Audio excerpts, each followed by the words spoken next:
রাত দিন শুধু খাওয়া আর খাওয়া, কাজকর্ম ছেড়ে দিয়ে আপনারা কি শুধু খাবার নিয়ে বসে থাকবো? থাকবো মা, আগার খেতে দিতে হবে না। তোমার কথা শুনেই আমার পেট ভরে গেছে। বুড়ি খুশনি হয়ে গেল, তবু এখনো খোঁচা মারা কথা গেল না, খুশনি মরেও না।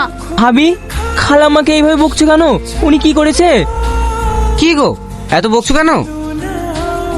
তুমি খালি আমাকেই বকতে দেখো, তাই না?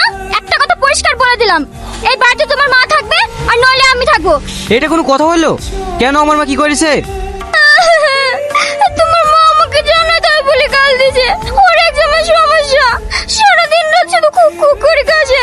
আমি ওর সাথে থাকবো না। ওলি তোমাকে চিন্তা করতে হবে না, সেটা আমি পরে ভাবছি। এখন চলো খেতে দেবে। আপনি কাঁদবেন না খালাম্মা, এই পৃথিবীতে যার কেউ নেই সেও তো বেঁচে আছে। আপনি না হয় সেভাবেই থাকবেন।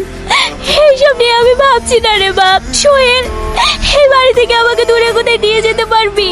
চল না বাপ, এখানে আমার দম বন্ধ হয়ে আসছে।